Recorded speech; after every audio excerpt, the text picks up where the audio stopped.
कहानी की शुरुआत होती है एडिना नाम के राज्य से, जहाँ किंग जैरेड ने अपनी बेटी कटाना को एक खास नेकलेस दिया। उसने कहा कि ये लॉर्ड राइडन का तोहफा है जो हमेशा उन्हें सुन रहा है। लेकिन आउटवर्ल्ड का राजा शाओ कान वहाँ आ पहुँचा। उसका सिर्फ एक मकसद था, सारे राज्यों को अपने कब्जे में लेना। लेकिन उनके देवताओं यानी एल्डर गॉड्स ने एक कानून बना रखा था, जिसके मुताबिक जंग फौज के बीच में नहीं होगी, बल्कि एक एक योद्धा एक दूसरे का सामना करेंगे। जो राजा लगातार 10 टूर्नामेंट्स जीत जाए उसे दूसरे राज्य पर कब्जा मिल जाएगा। अब एडिना पहले ही अपने सबसे शक्तिशाली योद्धाओं को खो चुका था। अब सिर्फ जैरेड ही उनकी आखिरी उम्मीद बचा था। फिर शाओ कान और जैरेड के बीच भयंकर लड़ाई शुरू हो गई। दोनों की ताकत देखकर लोगों ने दांतों तले उंगलियां दबा ली, मगर एक पल में जैरेड ने शाओ कान को निहत्था कर दिया और उसका हथियार एक स्टैच्यू में फंसा दिया। लेकिन शाओ कान ने तुरंत हथियार वापस खींच लिया और पूरा स्टैच्यू उसी पल टूटकर बिखर गया। इसके बाद लड़ाई और भी भयंकर होती चली गई।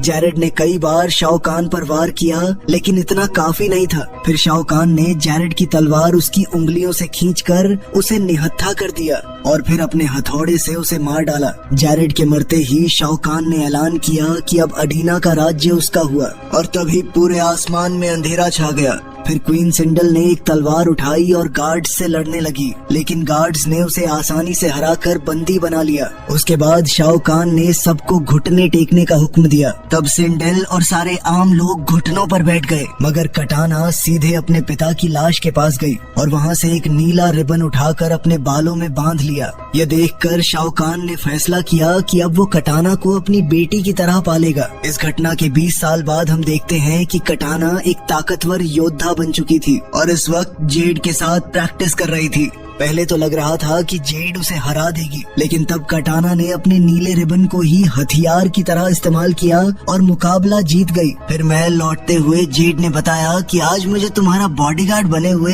1 साल पूरा हो गया है। उसने इस बात के लिए शुक्रिया कहा कि कटाना ने उसे कभी भी एक नौकर की तरह नहीं रखा, हमेशा एक बहन की तरह प्यार दिया। तब जेड ने उसे शुक्रिया कहकर 2 फैन ब्लेड्स तोहफे में दिए। फिर महल पहुँचते ही शाओ कान ने ऐलान किया कि नया टूर्नामेंट शुरू हो चुका था और इस बार उसका निशाना पूरी धरती पर था। तभी वहाँ शांग त्सुंग आया। वो एक प्राचीन एमलेट को ढूंढ रहा था, एक ऐसी चीज जो किसी भी जख्म को ठीक कर सकती थी और एक आम इंसान को भगवान जैसी शक्ति दे सकती थी। और अब शांग त्सुंग को पता चल चुका था कि उस एमुलेट को कानो नाम के फाइटर ने चुरा लिया था। इसी बीच धरती पर लॉर्ड राइडन ने अपने 4 चैंपियंस को इकट्ठा किया। एक रेत घड़ी दिखा रही थी कि टूर्नामेंट शुरू होने में ज्यादा वक्त नहीं बचा, लेकिन अभी भी उनकी टीम में एक योद्धा कम था। उन्हें जल्द से जल्द अपनी टीम पूरी करनी थी।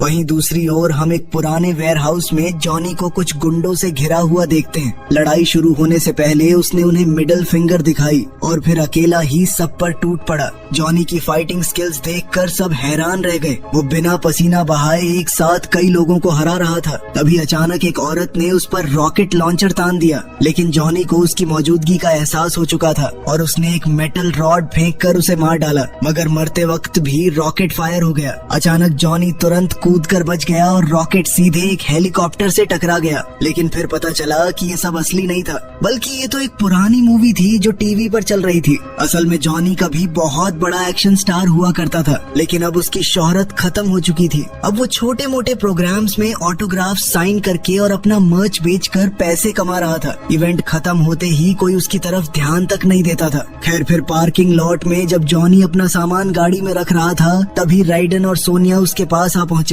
वो चाहते थे कि जॉनी उनकी टीम का हिस्सा बने और एक ऐसे टूर्नामेंट में लड़े जो कि पूरी दुनिया की किस्मत का फैसला करेगा। जॉनी को लगा कि ये दोनों पागल फैंस हैं, इसलिए उसने उनकी बात पर यकीन नहीं किया। लेकिन तभी अचानक रेडन ने अपनी शक्तियों से एक पोर्टल खोल दिया और ये देखते ही जॉनी को यकीन हो गया और वो पोर्टल क्रॉस करके रेडन के स्काई टेम्पल पहुंच गया। वहाँ उसने बाकी चैंपियंस को प्रैक्टिस करते हुए देखा और तुरंत समझ गया कि इन सब के पास तो जादुई ताकत है। अब उसे लड़ाई फेयर नहीं लग रही थी, क्योंकि उसके पास तो इस तरह की कोई ताकत नहीं है। तब सोनिया ने उसे बताया कि इस टूर्नामेंट का नाम मॉर्टल कॉम्बैट इसलिए है क्योंकि यहाँ फाइटर सच में मर सकते हैं। ये सुनकर जॉनी और घबरा गया और तुरंत कहने लगा कि वो घर वापस जाना चाहता है। लेकिन रेडन ने उसे याद दिलाया कि धरती पहले ही 9 टूर्नामेंट्स हार चुकी है। अगर वो ये वाला भी हार गए तो शाओ कान पूरी दुनिया पर कब्जा कर लेगा। फिर भी जॉनी मानने को तैयार नहीं हुआ। उसने कहा कि वो बस एक एक्टर है। लेकिन सोनिया को पता था कि जॉनी जॉनी के पास 5 ब्लैक बेल्ट्स और एक वर्ल्ड टाइटल भी था,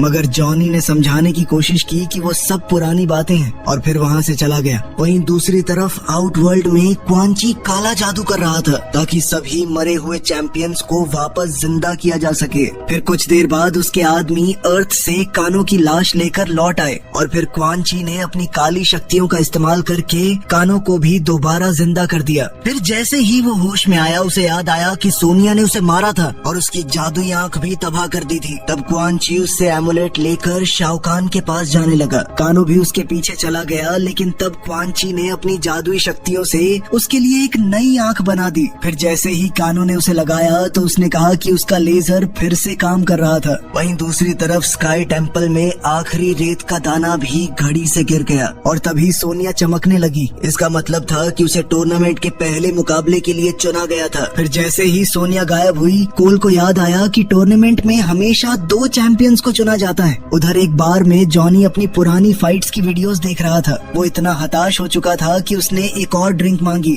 लेकिन उसी पल वो अचानक आउटवर्ल्ड में टेलीपोर्ट हो गया। वहाँ उसके सामने कटाना आ गई और पूरा आसमान आग की लपटों से जगमगाने लगा। जब किसी टीम के सारे चैंपियंस हार जाएंगे तो टूर्नामेंट खत्म हो जाएगा। फिर जैसे ही गोंग बजा तो कटाना ने तुरंत अपना फैन ब्लेड फेंका। बेचारा जॉनी मुश्किल से बच पाया और इसके बाद कटाना एक के बाद एक उस पर जबरदस्त वार करती रही। अब जॉनी ने कुछ देर तक अच्छे से सामना किया, लेकिन फिर कटाना ने उसे जोर से गिरा दिया। अब जॉनी भी सीरियस हो गया और अपनी पूरी ताकत लगाकर वापस हमला करने लगा, लेकिन कटाना फिर भी उस पर भारी पड़ रही थी। इसके बाद जॉनी एक छत पर चढ़ गया और कटाना ने अपना फैन फेंक कर उसकी टांग पर वार किया। फिर उसने जॉनी की पीठ पर कूदते हुए जॉनी को नीचे गिरा दिया। ये सब देखकर शाओ कान ने कटाना को हुक्म दिया कि वो जॉनी को खत्म कर दे, लेकिन कटाना रुक गई और जॉनी बेहोश हो गया। तभी आसमान में एक फ्लेम बुझ गई, जिसका मतलब था कि जॉनी फाइट हार चुका था और उसका शरीर भी वहीं से गायब हो गया।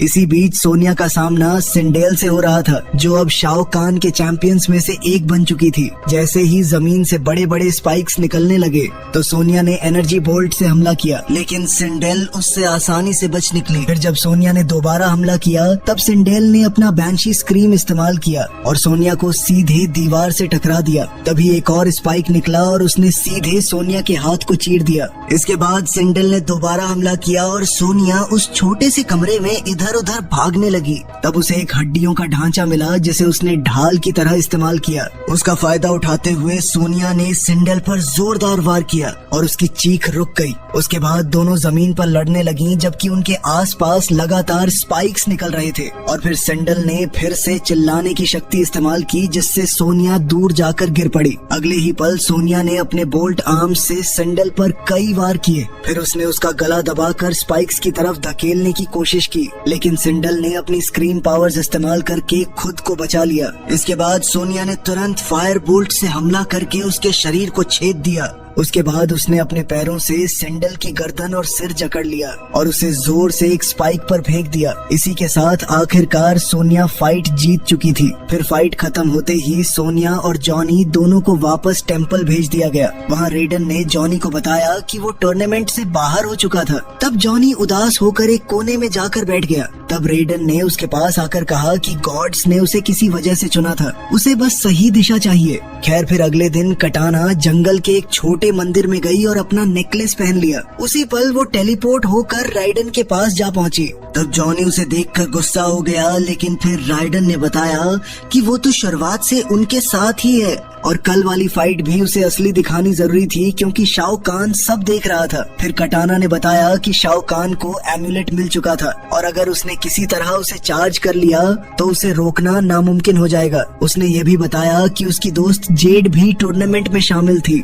और उसने सबसे गुजारिश की कि उसके साथ अच्छा बर्ताव करे। फिर जब कटाना अपनी दुनिया में वापस लौटी तब उसे मंदिर के बाहर जेड मिली। वो चुपके चुपके उसका पीछा कर रही थी। फिर जेड ने गुस्से में कटाना को गद्दार बुलाया और कहा कि तुमने शाओ कान की तरफ वफादारी की कसम खाई थी। वहीं दूसरी तरफ रेडन के मंदिर में सब लोग हैरान रह गए जब उनका पुराना दोस्त कुंग लाओ अचानक से वहाँ पर आया। असल में सबके मुताबिक वो मर चुका था, लेकिन क्योंकि क्वान ची ने उसे दोबारा जिंदा किया था, इसलिए वो अब भी टूर्नामेंट का हिस्सा था, बस इस बार दुश्मन की साइड से लड़ने के लिए। फिर उसने सिर्फ अपना हाथ घुमाया और उसकी हैट ने अचानक हवा में उड़कर अचानक से रेडन के गले को चीर दिया।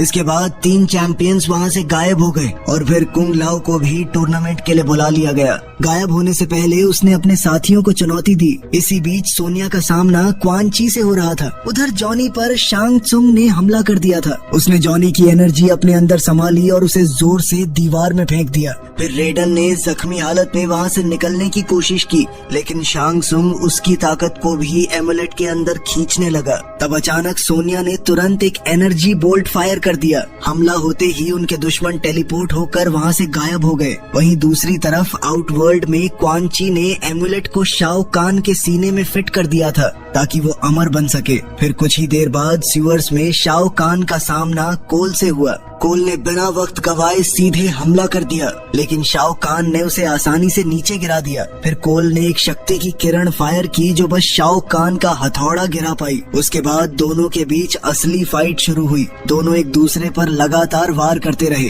काफी जद्दोजहद के बाद कोल की बीम आखिरकार शाओ कान को जा लगी, लेकिन उससे कोई नुकसान नहीं हुआ। वो बस हल्का सा पीछे हटा, लेकिन कोल भी हार मानने को तैयार नहीं था। वो लगातार हमले करता ही रहा। उसने शाओ कान के गले पर वार किया और उसके सीने में तलवार तक घुसा दी, मगर हर जख्म कुछ ही पलों में भर जाता था। अगले ही पल शाओ कान ने अपने हैमर से कोल पर एक भयंकर वार किया और कोल वहीं मारा गया। फिर उसने कोल की लाश सीधे पानी में फेंक दी। वहीं दूसरी तरफ जैक्स का सामना जेड से हो रहा था। लड़ाई शुरू होते ही जैक्स ने उसे समझाने की कोशिश की कि तुम गलत साइड के लिए लड़ रही हो। फिर उसने अपनी रोबोटिक आर्म्स का इस्तेमाल करके जेड के हथियार को तोड़ने की कोशिश की, लेकिन उसका हथियार काफी शक्तिशाली निकला। फिर दोनों के बीच जबरदस्त फाइट चलती रही। कई बार हमले करने के बाद जैक्स आखिरकार जेड को निहत्था करने में कामयाब हुआ, लेकिन जेड फिर भी लड़ती रही। बस अब वो जैक्स को रोक नहीं पा रही थी। कुछ ही पलों में वो जमीन पर गिर पड़ी और जैक्स फाइट जीत गया।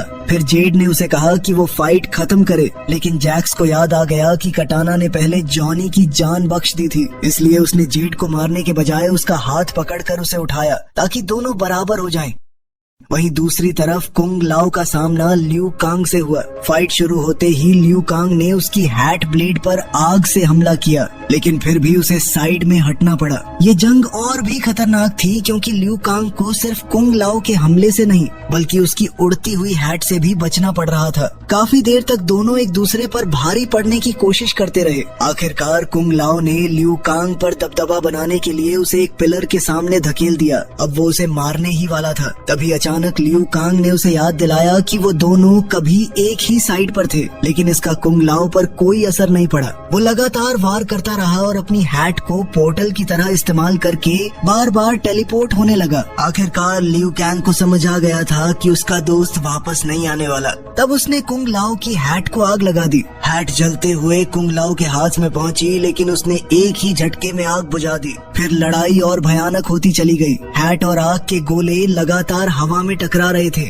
फिर लियू कांग ने अपनी शक्तियों का इस्तेमाल अपनी टांगों पर किया और जबरदस्त किक मारी। इस हमले से कुंग लाओ की हैट जमीन में फंस गई। अब उसके पास सिर्फ एक आखिरी दाव बचा था, लेकिन लियू कांग ने तुरंत उसके दोनों हाथ पकड़ लिए और उसे सीधे उसकी ही हैट पर गिरा दिया और उसी पल कुंग लाओ मारा गया। इसके बाद शाओ कान ने एम्यूलेट को एक पिंजरे में रख दिया। फिर क्वान ची ने उससे सब जीरो का शरीर मांगा और अपनी काली शक्तियों का इस्तेमाल करके उसे भी दोबारा जिंदा कर दिया। वहीं दूसरी तरफ जो चैंपियंस फाइट्स जीतकर मंदिर वापस लौटे, उन्हें पता चला कि रेडन की हालत बहुत खराब थी। वो मुश्किल से जिंदा था, लेकिन उनकी हैरानी तब और बढ़ गई जब उन्हें समझ आया कि कोल वापस नहीं आया क्योंकि वो मर चुका था। फिर कुछ देर बाद कटाना मंदिर पहुंची और उसने सबको बताया कि रेडन की शक्तियाँ धीरे धीरे कमजोर पड़ रही थी। मतलब उनके पास वक्त बहुत कम बचा था। अगर पोर्टल बंद हो गया तो शाओ कान को रोकना नामुमकिन हो जाएगा। तब कटाना ने उन्हें महल के नीचे बनी एक पुरानी सुरंग के बारे में बताया। ये रास्ता सिर्फ टाराटान्स नाम के म्यूटेंट योद्धा इस्तेमाल करते थे और इतना बताकर कटाना वापस आउटवर्ल्ड लौट गई। लेकिन जैसे ही वो पहुंची तो उसका रास्ता जेड और 2 गार्ड्स ने रोक लिया। जेड ने कटाना के फैन ब्लेड्स ले लिए और गार्ड्स ने उसे देशद्रोह के जुर्म में गिरफ्तार कर लिया। इसी इसी बीच चैंपियन टाराटान्स गांव पहुंच गए थे, जहां उनकी मुलाकात उनके लीडर बराका से हुई। लियू कैंग ने बराका को बताया कि शाओ कान तुम लोगों को गुलामों जैसा समझता है, इसीलिए अब वक्त आ गया है कि हम मिलकर उसे खत्म कर दें। लेकिन बराका ने उनकी मदद करने से मना कर दिया। उसके मुताबिक बिना एक बड़ी फौज के शाओ कान को हराना नामुमकिन था। तभी लियू कांग ने उसे मुकाबले के लिए ललकारा, लेकिन बराका ने सीधे मना कर दिया। ये देखकर जॉनी टाराटान क्लैन की बेइज्जती करने लगा। वो बराका को कायर कहकर उसे भड़काने लगा ताकि वो फाइट स्वीकार कर ले, लेकिन प्लान उल्टा पड़ गया। अब बराका लियू कांग नहीं बल्कि सीधे जॉनी से लड़ना चाहता था। फिर फाइट शुरू होते ही बराका ने अपने हाथ से ब्लेड निकाला और लगातार वार करने लगा, मगर जॉनी ढंग से अपनी सुरक्षा भी नहीं कर पा रहा था। वो बचने के लिए एक झोपड़ी के अंदर छुप गया, लेकिन बराका ने उसे वहाँ भी ढूंढ निकाला। फिर जॉनी ने आसपास की चीजों का इस्तेमाल करके कुछ हमलों को रोक दिया, लेकिन बराका की ताकत बहुत ज्यादा थी। एक जबरदस्त पंच मारते हुए उसने जॉनी को बाहर फेंक दिया। आखिरकार उसने अपने अंदर के योद्धा को स्वीकार किया और लड़ाई में लौट गया। अब उसके वार पहले से ज्यादा तेज और दमदार थे। फिर कुछ ही पलों में उसने बराका को घेर लिया और उसका ध्यान भटकाकर गोटों पे ऐसा वार किया कि एक ही बार में मुकाबला जीत गया। बराका भी उसकी चालाकी देखकर काफी इम्प्रेस हुआ और आखिरकार वो चैंपियंस की मदद करने के लिए मान गया। फिर उसी रात बराका उन्हें छुपी सुरंग तक ले गया और शुरुआत पर खड़े गार्ड्स को मार डाला, लेकिन वो खुद उनके साथ अंदर नहीं जा सकता था क्योंकि टाराटान्स को महल में जाने की इजाजत नहीं थी। इसके बाद बराका वहीं से लौट गया और चैंपियंस छुपा दरवाजा क्रॉस करके महल के अंदर घुस गए। वहीं दूसरी तरफ शाही कमरे में शाओ कान सोच रहा था कि कटाना से सच कैसे बुलवाया जाए। क्वान ची पहले ही सिंडल को दोबारा जिंदा कर चुका था, इसलिए अब शाओ कान ने कटाना को धमकी दी कि अगर उसने सच नहीं बताया तो वो उसकी माँ को उसके सामने मार डालेगा। आखिरकार कटाना टूट गई। उसने कबूल किया कि वो धरती पर गई थी, लेकिन उसने ये बात झूठ बोल दी कि वो रेडन से बस मिलना चाहती थी, लेकिन उसे कभी ढूंढ ही नहीं पाई। ये सुनते ही शाओ कान ने हुक्म दिया कि कटाना को जंजीरों से बांध दिया जाए ताकि सबको पता चले कि गद्दारों का क्या अंजाम होता है। इसी बीच महल के रास्तों में चैंपियंस अलग अलग हो गए ताकि एम्यूलेट को ढूंढ सके, लेकिन उन्हें पता नहीं था कि कोई अंधेरे में छुपकर उन पर नजर रखे हुए था। इधर सबसे पहले लियू कांग को एम्यूलेट मिल गया, लेकिन उसी पल शाओ कान उसके सामने आ गया। फिर दोनों के बीच तुरंत भयंकर फाइट शुरू हो गई। लियू कांग समझ गया था कि नॉर्मल हमले शाओ कान पर कोई असर नहीं कर रहे, इसलिए उसने अपनी खास शक्ति का इस्तेमाल किया। उसने 2 बड़े फायर ड्रैगन्स को बुलाया जो सीधे शाओ कान की तरफ बढ़े। कुछ पलों तक शाओ कान आग के बीच खड़ा रहा, लेकिन फिर भी उसे खरोंच तक नहीं आई। उसके बाद दोनों हाथापाई पर उतर आए। काफी कोशिशों के बाद वो उसे निहत्था करने में कामयाब हो गया। फिर उसने हथौड़ा उठाया और एम्यूलेट वाले पिंजरे को तोड़ने की कोशिश की, लेकिन शाओ कान ने तुरंत उसे रोक दिया और जोर से नीचे गिरा दिया। तभी जैक्स भी वहाँ पहुँच गया। अब लियू कांग अपने सबसे शक्तिशाली आग के हमलों से शाओ कान का ध्यान भटकाने लगा, जबकि जैक्स अपने रोबोटिक बाजुओं से पिंजरा तोड़ने की कोशिश कर रहा था। लेकिन जैसे ही जैक्स एम्यूलेट पकड़ने वाला था, शाओ कान ने लियू कांग को दूर फेंक दिया और सीधे जैक्स पर हमला कर दिया। उसी वक्त जॉनी और सोनिया भी वहाँ पर पहुँच गए। फिर शाओ कान ने अपना हथौड़ा सीधे जैक्स के एक रोबोटिक बाजू में घुसा दिया और उसे पूरी तरह खींचकर अलग कर दिया। तब सोनिया ने तुरंत एनर्जी बोल्ट से हमला किया, लेकिन शाओ कान ने वही टूटी हुई बाजू उठाकर उस पर फेंक दी। उसकी ताकत इतनी ज्यादा थी कि सिर्फ कुछ हमलों में ही सोनिया भी जमीन पर गिर पड़ी। जब शाओ कान उसे खत्म करने वाला था, तब जैक्स अपने बचे हुए इकलौते बाजू से बीच में आ गया। फिर दोनों कुछ देर और लड़े, लेकिन शाओ कान ने फिर से जैक्स को नीचे गिरा दिया और इस बार उसकी दूसरी बाजू को भी हथौड़े से कुचल दिया। वहीं दूसरी तरफ जॉनी एम्यूलेट की तरफ भागा, लेकिन उससे पहले ही सब जीरो सामने आ गया और एम्यूलेट ले गया। इतना ध्यान भटकते ही शाओ कान ने जैक्स को एक पिलर से दे मारा और फिर उसके हाथ और गले पर वार करके उसे बेरहमी से मार डाला। ये देखकर सोनिया गुस्से में शाओ कान की बेइज्जती करने लगी, मगर उसी पल दोनों अगले टूर्नामेंट फाइट के लिए टेलीपोर्ट हो गए। उधर सब जीरो के जाते ही गार्ड्स का एक ग्रुप वहाँ आया, जिनके साथ कानो भी था। वो आते ही जॉनी की मूवीज की बेइज्जती करने लगा। इससे पहले कि गार्ड्स जॉनी को कैप्चर कर पाते, कानो ने सबको एक लाइन में खड़ा कर दिया और एक ही लेजर शॉट में सबको मार डाला। इसके बाद कानो और जॉनी मंदिर वापस लौट गए। कानो ने बताया कि मुझे आउटवर्ल्ड की खतरनाक जिंदगी के बजाय धरती का सुकून ज्यादा पसंद है, इसीलिए अब वो उनकी मदद करना चाहता था। फिर उसने खुलासा किया कि कि सब जीरो एमलेट को नेदर वर्ल्ड में ले गया था, यानी मुर्दों की दुनिया में। इस पर रेडन ने कहा कि मैं अपनी बची खुची शक्तियों का इस्तेमाल करके तुम लोगों को वहाँ भेज सकता हूँ, लेकिन एक परेशानी भी थी।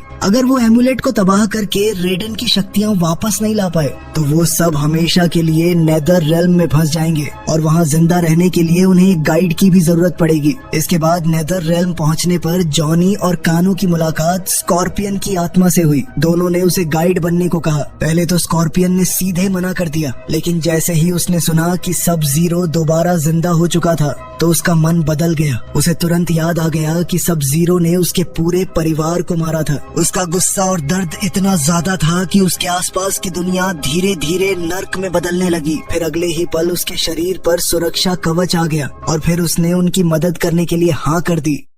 वहीं दूसरी तरफ आउटवर्ल्ड में जेड ने कटाना को टाउन स्क्वायर में चेन से बांध दिया था। अब कटाना बार बार जेड के अंदर की अच्छाई को उसे दिखाने की कोशिश में लगी रही, लेकिन जेड ने उसकी एक न सुनी। उसके बाद जेड शांग त्सुंग के पास गई और कहा कि वो एमुलेट की सुरक्षा में मदद करना चाहती थी। तब शांग त्सुंग ने अपनी शक्तियों से उसके हथियार को जागृत कर दिया। वहीं टाउन स्क्वायर में इसी वक्त लियू कांग और सोनिया कटाना तक पहुँच गए, लेकिन वो कुछ कर पाते उससे पहले ही शाओ कान आखिरी टूर्नामेंट फाइट के लिए सामने आ गया। तब सोनिया और लियू कांग ने मिलकर उसका सामना करने की पूरी कोशिश की। दोनों अपनी शक्तियों का भरपूर इस्तेमाल कर रहे थे, लेकिन शाओ कान उन पर बहुत भारी पड़ रहा था। वो आसानी से दोनों को हैंडल कर रहा था। फिर कुछ ही देर में उसने सोनिया को नीचे गिरा दिया और वो उसे मारने ही वाला था, लेकिन तभी लियू कांग ने अपनी आग की शक्ति से उसे रोक दिया। उधर नेदर रेल्म में काफी देर भटकने के बाद ग्रुप का सामना आखिरकार सब जीरो से हुआ। अब उसके पास एक नई परछाई की शक्ति थी जिससे वो अपने डुप्लीकेट्स पैदा कर सकता था। उसके डुप्लीकेट्स जॉनी और कानो से लड़ने लगे, जबकि असली सब जीरो का सामना स्कॉर्पियन कर रहा था। सब जीरो की नई शक्तियाँ उसे ठोस चीजों के आर पार जाने और अचानक गायब होने की शक्ति दे रही थी और उसके डुप्लीकेट्स भी वही शक्तियाँ इस्तेमाल कर रहे थे। आखिरकार काफी मुश्किलों के बाद जॉनी ने एक डुप्लीकेट को पकड़ लिया और उसे जोर से पकड़ कर रखा। तब कानो ने अपने लेजर से उस डुप्लीकेट को तबाह कर दिया, लेकिन तभी दूसरा डुप्लीकेट पीछे से आया और उसने कानो को पकड़ लिया। तभी कानो ने तुरंत शैडो के बेल्ट पर लेजर से हमला किया, जिससे एमुलेट नीचे गिर गया। उसके बाद वो शैडो भी गायब हो गई। उधर जॉनी जमीन पर फिसलता हुआ गया और नरक की आग में गिरने से पहले ही एमुलेट को पकड़ लिया। मगर अब दिक्कत ये थी कि उन्हें एमुलेट तबाह करना था, लेकिन कैसे इसका किसी को पता नहीं था। तभी वो डुप्लीकेट अचानक दोबारा सामने आ गया। फिर कानो ने तुरंत जॉनी को एमुलेट लेकर भागने को कहा, जबकि वो खुद रुककर उसका सामना करने लगा। फिर डुप्लीकेट ने कानो को धक्का देकर उसे एज से नीचे गिरा दिया, लेकिन कानो किसी तरह दीवार में अपना चाकू घुसाकर बच गया और किसी तरह खुद को बचा लिया। फिर उसने अपने लेजर से दीवार में छोटे छोटे छेद बनाए ताकि वापस ऊपर चढ़ सके, लेकिन इस दौरान उसका चाकू खो गया। वहीं दूसरी तरफ डुप्लीकेट वापस गया ताकि असली सब जीरो के साथ मिलकर स्कॉर्पियन से लड़ सके। अब स्कॉर्पियन भी अपनी चेन शक्ति का इस्तेमाल करके दोनों योद्धाओं का एक साथ सामना कर रहा था। उधर आउटवर्ल्ड में लियू कांग अब भी शाओ कान से लड़ रहा था। उसने अपनी आग की शक्ति से शाओ कान के हथौड़े को रोकने की कोशिश की, लेकिन इसका कोई फायदा नहीं हुआ। अगले ही पल शाओ कान ने हथौड़ा घुमाया और उसके हैंडल से लियू कांग पर वार किया। मरने से पहले लियू कांग ने बस इतना कहा कि उसकी तकदीर में कुंग लाओ को वापस लाना लिखा था और फिर उसका शरीर आग के एक परिंदे में बदलकर गायब हो गया। इसी बीच सोनिया ने अपनी ताकत से चेन्स को तोड़कर कटाना को आजाद कर दिया, लेकिन शाओ कान ने तुरंत हथौड़े से वार करके सोनिया को भी हरा दिया। तब आसमान में जल रही आखिरी रोशनी भी बुझ गई और शाओ कान ने ऐलान कर दिया कि अब धरती पर उसका कब्जा हो चुका था, लेकिन असली शौक अभी बाकी था। अचानक कटाना ने अपने फैन ब्लेड्स को जागृत किया और सबके सामने उसने ऐलान किया कि अब वो धरती की तरफ से लड़ेगी। उसी पल आसमान में एक नई लाइट जल उठी जिसने कटाना को नया चैंपियन स्वीकार कर लिया था। अब शाओ कान अपनी टीम का आखिरी फाइटर था। उसके बाद कटाना और शाओ कान के बीच भयंकर युद्ध शुरू हुआ। कटाना ने कई बार अपने ब्लेड से उस पर वार किया, लेकिन फिर भी शाओ कान को नुकसान पहुंचाना नामुमकिन लग रहा था।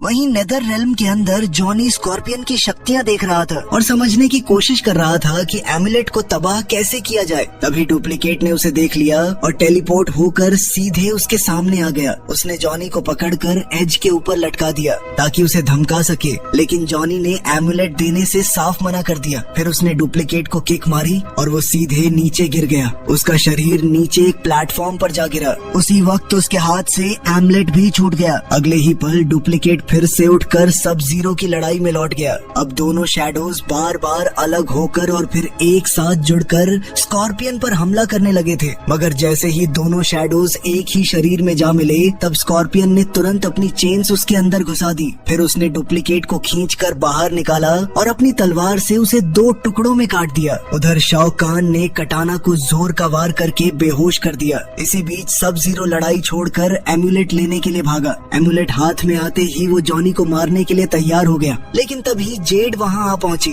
असल में कटाना की बातों ने उसका दिल बदल दिया था और वो अब तक सिर्फ शक्तिशाली हथियार पाने के लिए नाटक कर रही थी। अगले ही पल उसने अपने जादुई हथियार से एमुलेट पर एनर्जी बीम फायर कर दी। तब कानो भी वापस आ गया और उसने भी अपना लेजर शूट किया और आखिर में स्कॉर्पियन भी अपनी फायर ब्रेथ से हमले में शामिल हो गया। वही मंदिर में शांग त्सुन धीरे धीरे रेडन की तरफ बढ़ रहा था ताकि उसे हमेशा के लिए खत्म कर सके, लेकिन उसी वक्त रेडन ने जॉनी के दिमाग में उससे बात की। उसे याद दिलाया कि गॉड्स ने तुम्हें किसी वजह से चुना था। ये सुनते ही जॉनी के अंदर की शक्तियाँ आखिरकार जागृत हो गईं। अगले ही पल उसने पूरी ताकत के साथ एक जोरदार किक मारी और आखिरकार एमुलेट तबाह हो गया। एमुलेट के टूटते ही सारी शक्तियाँ तुरंत रेडन के पास वापस लौट आईं। उधर टाउन स्क्वायर में कटाना ने एक आखिरी कोशिश की और अपने फैन ब्लेड से शाओ कान पर वार किया, मगर इस बार उसके जख्म भरना बंद हो गए। पहली बार शाओ कान ने अपना खून देखा और वो खुद शॉक में आ गया। फिर कटाना ने मौका मिलते ही उसे निहत्था कर दिया